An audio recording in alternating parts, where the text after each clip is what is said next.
पंडित सत्यदेव दुबे जी हमसे एक बात हमेशा कहा करते थे कि मुकेश, यदि रंगमंच ईमानदारी से करोगे तो रंगमंच एक दिन इसकी कीमत तुम्हें चुकाएगा।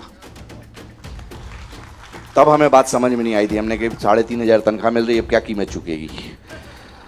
1,300 रुपये अब मदर डेयरी में ध्रुव अपार्टमेंट में वो किराए पे चले जाते हैं, बचते हैं 2,600, भी कीमत है। तब बात सिर्फ हमें मुद्राओं की समझ में आ रही थी, हमें ये नहीं समझ में आ रहा था कि रंगमंच आपको कितना परिपूर्ण कर देगा और कितना काबिल बना के वहाँ तक भेज देगा। वो एक गुरु की दृष्टि थी और एक छात्र की मूर्खता थी। संघर्ष नहीं, सफ़र की जो बात करें कि सागर से लेके चाइना गेट के बीच में कई मुश्किलात या कई विषय ऐसे आए कि आपको लगे कि यार जो चाह रहे थे वो मिल रहा हो, या चाइना गेट अप्रत्याशित तौर पे उतने तक को वो चाइना गेट तो अप्रत्याशित थी, लेकिन पंडित सत्यदेव दुबे से हमने बहुत सीखा। वो हमारे बिलासपुर के थे, सागर विश्वविद्यालय में पढ़े, अंग्रेजी में उन्होंने एमए की थी और वे बहुत बड़े निर्देशक थे। उनकी जॉर्ज बर्नार्ड शॉ और अंग्रेजी साहित्य की बहुत समझ थी और उतनी हिंदुस्तानी समाज की भी थी, हिंदुस्तानी साहित्य की भी थी। तो पंडित सत्यदेव दुबे जी हमसे एक बात हमेशा कहा करते थे कि मुकेश, यदि रंगमंच ईमानदारी से करोगे तो रंगमंच एक दिन इसकी कीमत तुम्हें चुकाएगा। तब हमें बात समझ में नहीं आई थी। हमने कहा 3,500 तनख्वाह मिल रही है, अब क्या कीमत चुकेगी। 1,300 रुपये अब मदर डेयरी में ध्रुव अपार्टमेंट में वो किराए पे चले जाते हैं, बचते हैं 2,600, भी कीमत है। तब बात सिर्फ हमें मुद्राओं की समझ में आ रही थी, हमें ये नहीं समझ में आ रहा था कि रंगमंच आपको कितना परिपूर्ण कर देगा और कितना काबिल बना के वहाँ तक भेज देगा। वो एक गुरु की दृष्टि थी और एक छात्र की मूर्खता थी। तो यात्रा चाइना गेट के बाद की अनएक्सपेक्टेड था। चाइना गेट मिलना, बहुत उम्मीदें थी लोगों को कि एकदम नया अमजद खान, गब्बर अमजद खान साहब पैदा हो जाएंगे, गब्बर पैदा हो जाएगा। और नसीर सर हमेशा हमें किनारे पे ले जाके बोलते थे, दोनों परिस्थितियों के लिए तैयार रहना, ये भी हो सकता है और ये भी हो सकता है। तो एक बार हमने उनसे मजाक में कहा, सर कि बीच की परिस्थिति के लिए तैयार रहता हूँ, पैकअप मत कराओ। तो जिस बजट में फिल्म बनी थी अपेक्षाकृत वो चली नहीं। उस जमाने में 98 में 22 करोड़ की वो फिल्म थी और इसमें कोई भी एक वैसा तथाकथित हीरो नहीं था।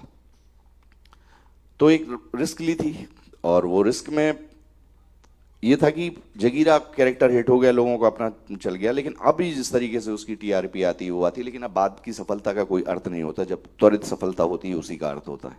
और सिनेमा में एक बात बिल्कुल सिद्धांत तय है कि जो चलता है वही अच्छा है। अब वो कितनी सत्यता है, लेकिन उसमें यथार्थता है, एक यथार्थ है कि जो चल गया वो अच्छा है। सो वो एक अवधारणा है, उसको नहीं, उसके 1.5 साल बाद तक मेरे पास काम नहीं था और हम बुंदेलखंडी ईगो में थे कि हमें अवार्ड भी मिल गए हैं, इतना बड़ी है, सब हमने मेहनत करी है, तारीफ भी हमारी बहुत है, लोग आना चाहिए हमारे पास काम लेके।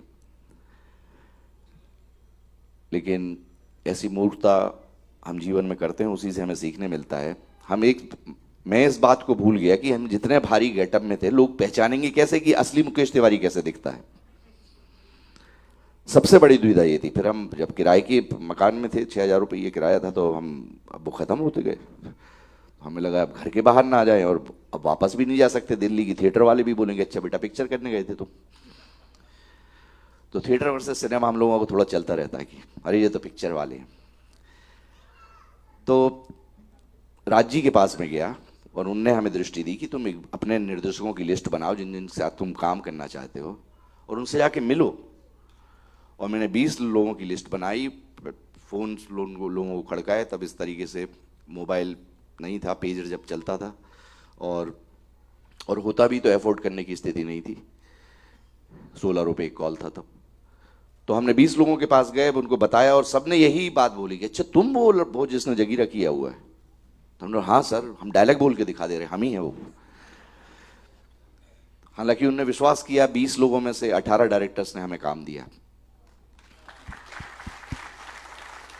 और मुंबई की एक बात बिल्कुल सत्य है कि वो अपने हिस्से का संघर्ष करवा ही लेता है, चाहे आपकी कैसी भी लॉन्चिंग हुई हो। लेकिन उस 1.5 साल ने बहुत कुछ सीखने दिया, संयम बहुत दिया अपने ऊपर काम करने का बहुत दिया। कई बार डिप्रेशन में आप चले जाते हैं 10-10, 15-15 दिन, क्योंकि जब आप सार्वजनिक जीवन में होते हैं तो आपसे प्रश्न बहुत होते हैं। और नेक्स्ट का है गुरु, अगलो का आ रहा हो, अगलो का आ रहा हो आपको। अब हम कितनी बार बताएं कि अगलो नहीं आ पा रहा हो वे। और फिर वो आप हम समझ जाते हैं, उनकी पीठ मुड़ते ही दूसरे से कह रहे हैं इनके होगा पैकअप जी, बता नहीं रहे हैं। तो वो एक अलग समस्या है कि अब आप रूड भी नहीं हो सकते, वो आपका मित्र भी है और वो पीठ के बगल में भी कह रहे हो जिनको निपट गए हैं जी, अब देखो ये तैयार हैं। तो एक प्रक्रिया है, वो प्रक्रिया भी आपको सिखाती है कि रिएक्ट नहीं करना है, इस पर प्रतिक्रिया नहीं देना है। हमें अपना काम आता है, उसको अपना काम आ रहा है भैया, वो अपने हिसाब से शुभचिंतक ही है, उसको लग रहा हो कि एकदम अमरीश पुरी की जगह पहुंच जाए और इतने पे मुकरी तक की हालत खराब है। तो वो एक यात्रा है और उसने बहुत सिखाया। लेकिन 18 लोगों ने काम दिया, लेकिन चीजें बदली अचानक से। बच्चा यादव गंगा जल जब रिलीज हुई,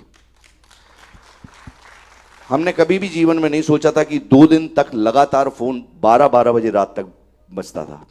और हम बाद में समझ में नहीं कि ऐसे क्या कर दिया हमने कि ये फोन ही नहीं बंद हो रहा है। डायलॉग ही तो बोले हैं, अजय देवगन जी का फोन आ गया, अपन के क्या किया ऐसा? हमने बोले कुछ नहीं किया अपन ने बस डायलॉग बोले। बाद में समझ में आया कि अभिनय ना करना भी अभिनय की एक बड़ी विशेषता है। कई बार हम अभिनय करने का अभिनय करते हैं, कई बार अभिनय करते हुए अभिनय न करना भी वो धीरे धीरे ही आता है। क्योंकि पहले हम थिएटर में बहुत चिल्ला के, बहुत रो के, पागल की एक्टिंग तो सभी को बहुत पसंद होती है, तो रो देना बड़ा लोगों को अच्छा लगता है, अरे हम रो दिए स्टेज पे, कमाल के एक्टर हैं। लेकिन धीरे धीरे वो संयम समझ में आता है कि बिल्कुल एक सेटल करो, धीरे से करो, लोगों तक बात पहुंच जाएगी। तो गंगा जल के बाद चीज़ें बदली और अच्छे अच्छे रोल मिले। साउथ में बहुत ज़्यादा एक्सपोजर बड़ा मिला, जितनी भी फिल्में की सब टॉप की, अभी भी काफ़ी फिल्में चल रही। तो वो ही है कि लोग आपको बिना परखे काम नहीं देते और समय आपको सिखाता है, समय ही आपको निखारता है। और आपके पास यदि समय हो, समय ना हो, तो ऐसी फील्ड्स में नहीं आना चाहिए, चाहे वो राजनीति हो, चाहे वो सिनेमा हो, चाहे वो गायन हो, जो भी एक परफॉर्मिंग आर्ट्स हैं जहाँ पे जनता से आपका सरोकार है, वो समय मांगता है और वो समय ही आपको निखारता है, ऐसा मेरा मानना है।